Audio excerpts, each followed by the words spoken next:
sahabat. Alhamdulillah saya malam ini bersama sahabat saya, Samsul Huda Sarjana Ekonomi.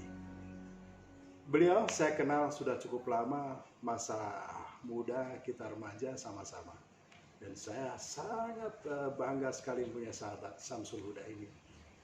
Dari perjalanannya sebagai orang yang sudah mencetak dirinya sebagai wirausaha, dia memulai dari perjalanan pertama menjadi tukang sablon, membuat usaha penyablonan pada saat itu, dan melakukan banyak hal-hal yang kreatif di Kota Pekalongan. Dan juga sekitar tahun 90-an, Mas Samsul Huda ini sudah memulai diri menjadi eksportir yang pada saat itu membuat kerajinan dengan bahan-bahan alam. Dan pada waktu itu banyak dipasarkan dan dikirimkan ke Jogja untuk dikirimkan ke luar negeri. Hebat rekan saya satu ini.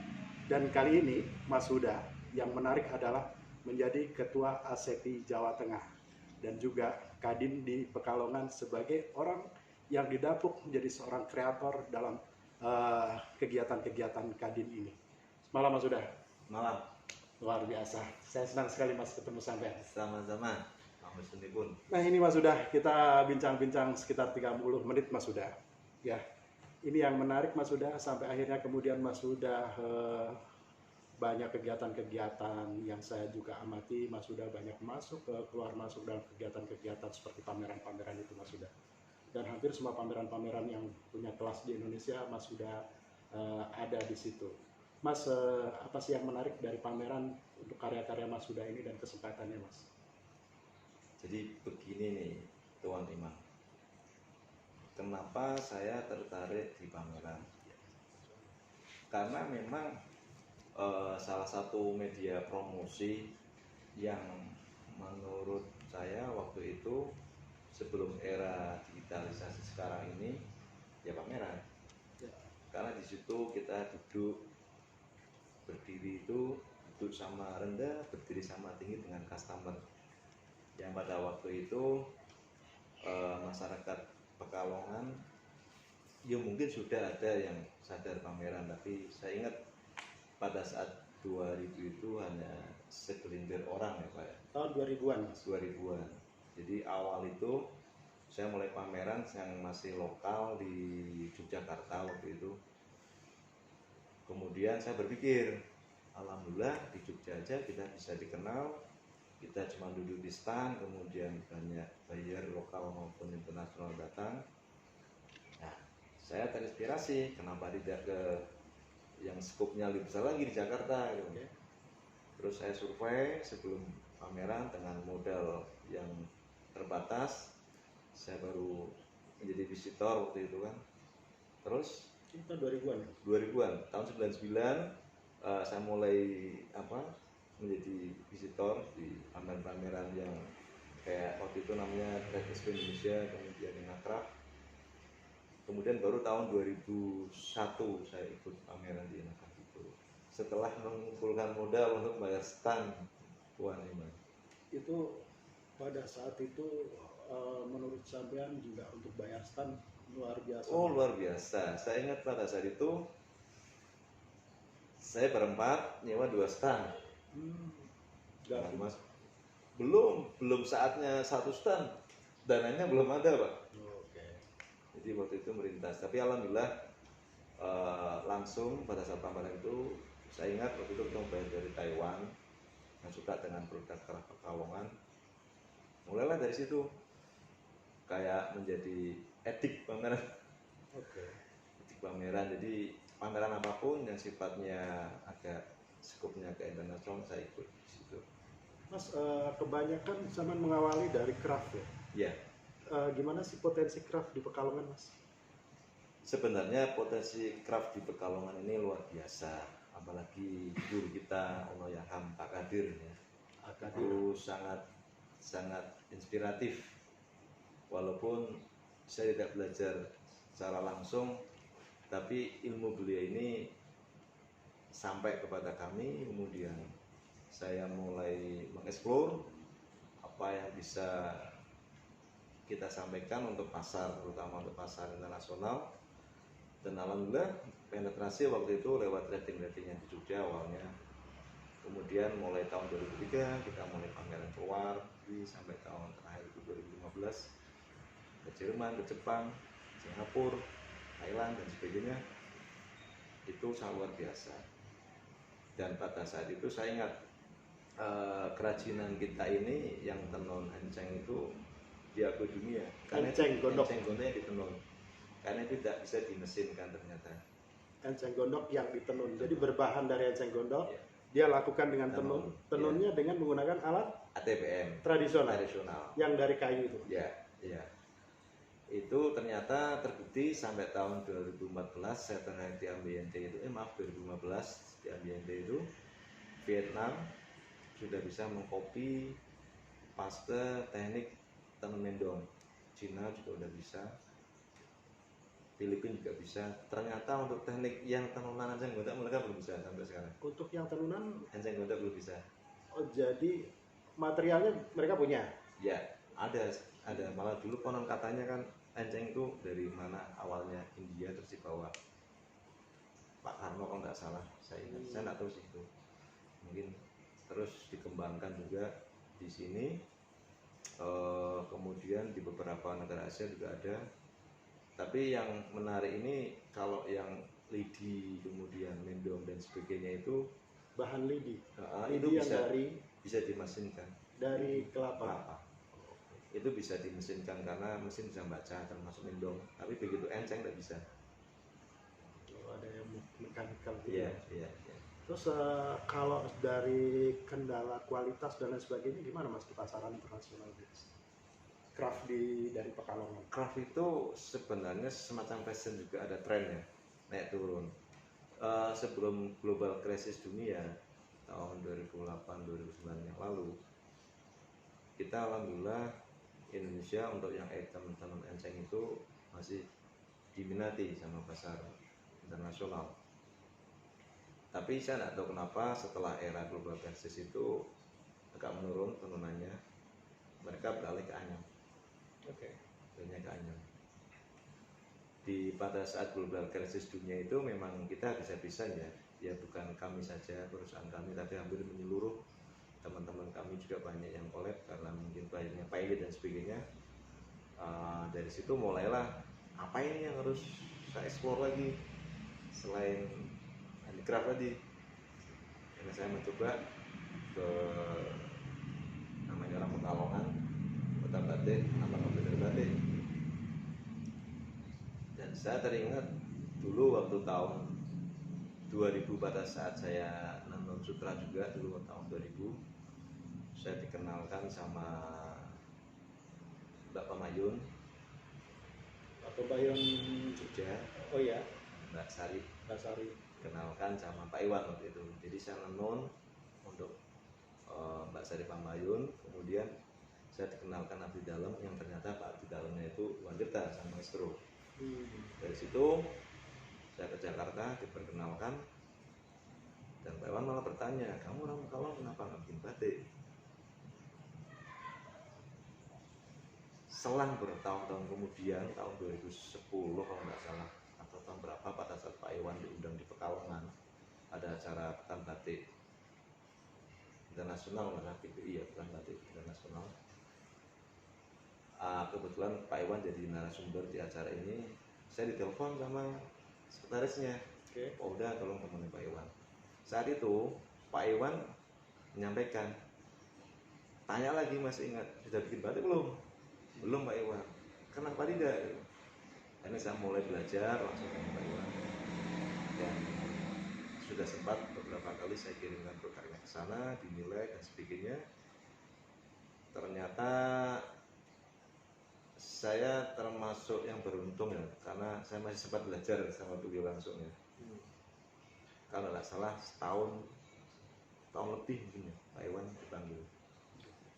Jadi Mas, ini ada satu pengalaman ketika Anda di handicraft berbahan alam seperti tadi enceng gondok, kalau nggak salah juga ada akar wangi. Itu saya mempelajari tentang trading. Pelajari trading. Ini menarik. Di apa gambaran trading itu biar teman-teman tahu. Jadi yang kami kerjakan. poinnya trading itu sebenarnya untuk khususnya Cokraft ya, bagaimana kita bisa menyatukan visi misi dari pelaku industri kreatif itu menjadi satu tema. Dalam artian begini kawan, dari si kualitas, dari si kapasitas, kemudian standar internasionalnya, isu-isu apa saja yang di internasional untuk craft, kita jadikan satu visi misi mereka. Yang mungkin mereka tidak bisa satu-satu telaten ke situ, akhirnya ibaratnya tugas saya ini untuk bisa mengembangkan teman-teman itu, yang teman itu saya belajar sama Pak Worik di Jogja tentang standar kualitas yang beliau sudah diakui dunia untuk masalah desainnya, bahwa di samping produk itu sendiri ternyata ada faktor-faktor sosial yang harus menyertainya, seperti tidak perlu mempekerjakan anak di bawah umur dan sebagainya, kemudian standar keamanan perusahaan dan sebagainya. Nah, kita menjadi kolektor ya dari pengrajinnya dan orang waktu itu. Tenun, seingat saya waktu itu sampai 564 mesin. 564 mesin untuk tradisional. tradisional. Ya, tradisional. Itu kita angkat dan alhamdulillah luar biasa. Ada yang menarik pada saat running itu, sempat dari Zarahum minta desain untuk motifnya sebelum Pekalongan atau sebelum batik diakui sebagai warisan dunia. Itu saya sempat memasukkan motif parang gitu. Parang rusak. Okay. Dari sekian motif yang saya sampaikan, karena parang rusak mereka terima. Itu tahun 2007. Untuk diaplikasikan di dalam craft. Iya. Craft yang Ya, dengan enceng gondok, berbahan enceng gondok. Iya. Dan pada saat itu mungkin aneh, karena biasanya bayar dunia ini kan tidak mau yang sifatnya motif yang terlalu tradisional. Tapi alhamdulillah waktu itu motif parang itu diterima sebelum ada pengakuan tahun 2009.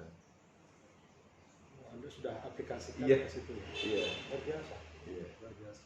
Jadi ini Mas dari situ kemudian transformasi dari craft itu, terus Mas sudah ketemu Pak Iwan Tirta ketika perjalanan dikenalkan sama pembayun Mbak Sari, terus kemudian beberapa tahun kemudian ketemu Mas Iwan Tirta almarhum, dia memberikan pertanyaan lagi seperti memberikan PR gitu Mas.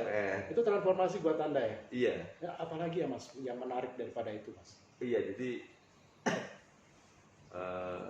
seorang maestro menyampaikan bahwa setidaknya kamu menjadi bahasa Jawanya ngurip-ngurip ya, ngurip batik, menghidupkan batik, terutama proses tulis. Saya belas walaupun teman tetangga batik, tapi pada saat itu saya nol untuk batik, buta batik. Tapi alhamdulillah dengan support, terutama support mental beliau, saya mulai mendesain. Mungkin banyak orang menilai desain kamu tiru Iwan Tirta. Ya saya jawab, karena guru saya salah satunya Pak Iwan Tirta. Otomatis mindsetnya masuk juga. Tapi alhamdulillah di situ menjadi inspirasi ya bagi teman-teman Pekalongan terutama untuk mulai menggali desain-desain dari Pak Iwan Tirta itu, di samping produk lokal Pekalongan sendiri ya, seperti sarung encim dan sebagainya. Sarung encim. Mas sudah juga iya, juga itu ya? Iya, sarung encim. Mas, ini kan pandemi ini udah berapa bulan nih Mas? Situasi juga banyak yang sedang down juga, ya. Ini gimana sih situasinya kalau yang Mas sudah lihat untuk saat ini, untuk kegiatan-kegiatan itu Mas? Jadi kita sebagai wirausaha atau bahasa Pekalongan yang punya gerbong karyawan yang banyak, pengrajin yang banyak, ya saatnya kita bersedekah kawan. Sekarang ini toko tutup, permintaan tidak ada, tapi kita punya tanggung jawab moral untuk tetap ngasih pekerjaan kepada pejuang-pejuang kreatif yang di bawah itu. Nah, alhamdulillah perusahaan kami masih tetap jalan sampai sekarang, tidak melibatkan karyawan yang in-house ya, yang produk di in-house kami sendiri tetap alhamdulillah sampai sekarang masih berjalan. Dan itu semoga juga menjadi semangat teman-teman semua. Kalau bicara darah, saya yakin semuanya akan merasakan, Pak. Tapi kerelaan kita untuk berbagi pada mereka itu sebenarnya yang kita sentuh. Bersedekah tadi ya. Iya. Karena kenapa saya sampai ngomong sekarang saatnya bersedekah? Karena jelas kita nggak bisa menjual. Sekarang Secara kondisi perusahaan selama 6 bulan ini kita produksi. tidak ada Tapi permintaan. iya, pameran di lockdown, Ya. pasar juga malesu. Tapi itu nggak masalah. Kita sekian tahun udah disupport sama beliau-beliau. Sekarang saatnya kita berbagi lah. Kalau bicara ada istilah, mungkin pertamanya mantap, makan tabungan. Keduanya apalagi mindset, makan aset. Itu kita sudah lalui. Keren. Dan itu nggak masalah. Dan itu sempat Bener. ditulis sama temanku. Mantap terus mindset. Dan itu sempat ada teman yang nulis di FB, banyak pro kontra juga di situ. Ternyata kan kelihatan karakter jiwa wirausahanya kan. Kalau sebenarnya di jiwa usaha itu kan justru dia itu harus tangguh di saat jatuh, Mas, bukan di saat Harus tangguh di saat jatuh. Jadi kenapa saya menyebut itu? Semua usaha yang saya awali itu semuanya dari tidak punya modal. Yang kadang orang semuanya itu sekarang kalau bergerak harus dengan modal, ternyata tanpa modal itu bisa kan, dengan networking tadi itu kan. Itu yang pertama. Terus yang kedua, semangat kita untuk menghidupkan proses produksi yang tidak berhenti ini semoga menjadi doa. Setidaknya yang bekerja di kita mendoakan kita, anaknya mendoakan kita, atau siapapun yang bersinergi itu doa. Kita kadang melupakan kekuatan doa. Saya teringat dulu pada saat awal saya mulai kerajinan, sudah punya kapital, Pak Bububan pembeca datang ke tempat saya. Mas Yuda, tolong jangan beli pulsa. Oke, siap, Tuan. Tetap saya akan memakai jasa mereka. Kenapa ternyata berkah. Amin. Yang secara ekonomi yo mahal, tapi secara keberkahan itu yang doa tadi, Mas. Saya mengharapkan doa. Mungkin dari sekian ratus orang atau mungkin sekarang ini kan ada 400 orang sekarang. 400 orang ini yang mensupport sampai. iya. Kalau yang 400 termasuk yang sub kontrak ya. Kalau yang host mungkin sekarang di bawah 100. Itu siapa tahu dari doa-doa mereka itu yang terkabul sehingga kita terijabah ya.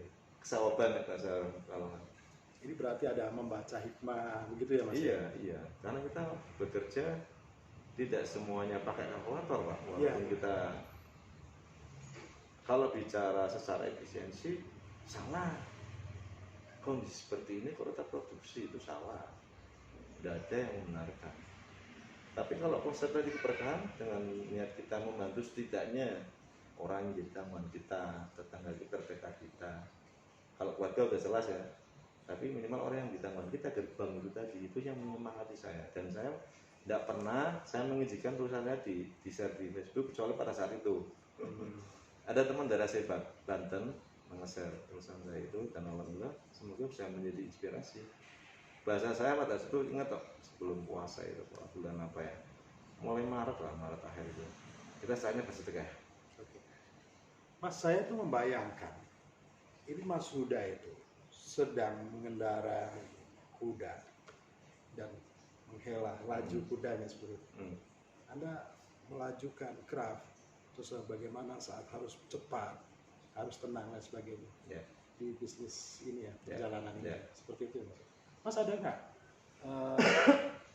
Ini kan prosesnya kan periodik Mas ya, nggak langsung orang tiba-tiba beli gitu ya. Yeah. Kalau trading itu yang saya pahami, apalagi Mas Huda juga kirim keluar negeri dan lain sebagainya.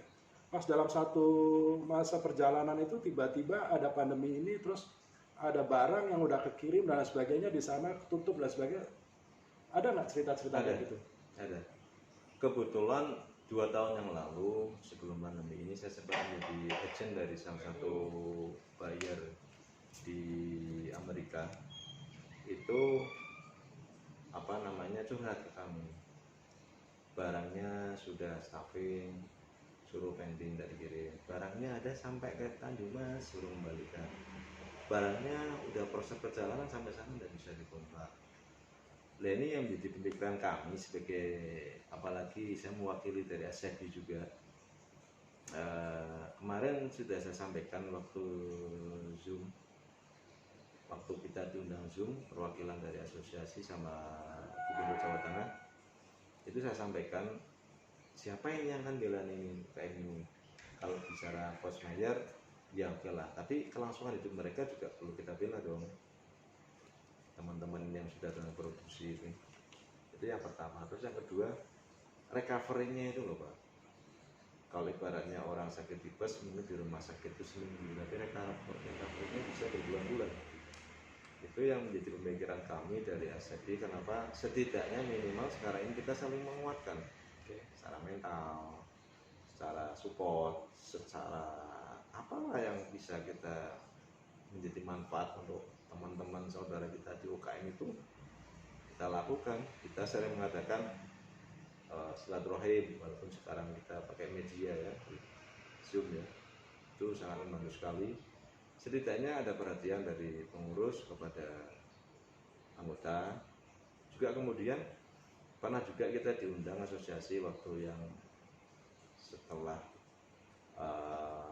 kemarin-kemarin belum lama, 2 bulan yang lalu di Jawa Tengah juga diundang asosiasi juga dari BI dan sebagainya untuk pemecahan recovery-nya, Untuk memecahkan recovery-nya. Jadi anggap saja pandemi sudah selesai, dianggap.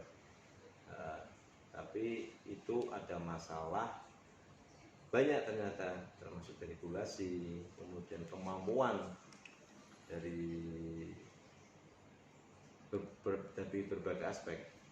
Karena menurut kami kalau orang wira swasta itu harus bisa mandiri ya tuannya, dalam artian tanpa harus kita merengek-rengek apa yang bisa kita eksplor di situ kan.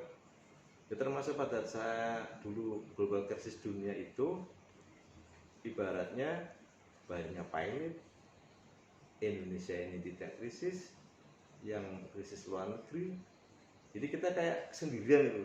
Sedihnya waktu itu sendirian. Ini beda dengan kalau sekarang, ini kan seluruh dunia.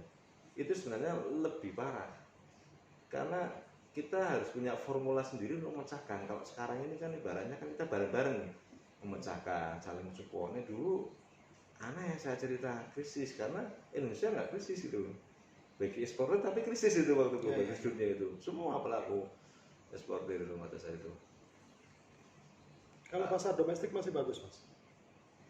Itu dia tuan, hikmah dari global krisis dunia ini. Kita lupa Indonesia ini kan pasar besar Mas, pasar gemuk. Anggap aja kita dapat 0,00 sekian persen aja. Nah, kita kalau masih mang di luar jalan-jalan sepi. Di sini itu pasar gemuk ya, makanya apa sih yang bisa saya lakukan dengan, jadi pemikirannya beda gini Mas Imam. Kalau kita gerbongnya biasa kecil, mungkin kita pemikirannya kecil itu. Tapi kalau kita pernah punya gerbong besar, bukan 564 itu, otomatis mindset kita itu gimana caranya, bukan untuk diri kita sendiri, agar gerbong itu gerak lagi.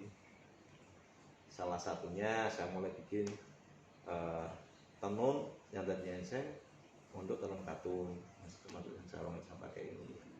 Untuk material-material di batik yang saya pakai ini juga kebanyakan mengangkat mesin ATPM yang dipakai untuk enseng itu diaplikasikan ke tenun. Itu kan salah satu pernyataan kami biar bergerbong ini bergerak. Itu untuk survive, pemenuhan di kebutuhan domestik juga. Ya, dan ternyata pasar luar biasa. Karena saya teringat nasihat dulu Pak Kadir, kalau orang tenun main batik itu luar biasa. Ya, terus Mas, ini banyak sekarang yang Mas Huda dan teman-teman, terutama Mas Huda sebagai ketua ASEPI, sekarang juga mencari formulasi untuk bagaimana keluar dari persoalan-persoalan ini, Mas ya. Ini menarik, Mas. Waktu kita juga nggak banyak. Ya. Aku tuh pengen ngobrol banyak banget Ya. karena ini saya pikir masih sangat dasar sekali ya yang perlu dikulik banyak banget nih. Mas sudah, bolehkah kasih closing statement buat spirit kita semua? Sebenarnya mungkin keliru nih Pak. Maksudnya apa yang saya sampaikan semoga yang saya rasakan ya. Jadi sekarang ini saatnya kita berbagilah, terutama kepada teman-teman yang memiliki karyawannya. Kalau bicara ini masa sulit, semua sebetulnya sulit. Tapi setidaknya kita mengingat masa senang.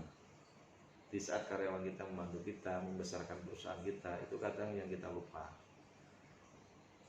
Secara ekonomi, harusnya perusahaan merumahkan karyawan.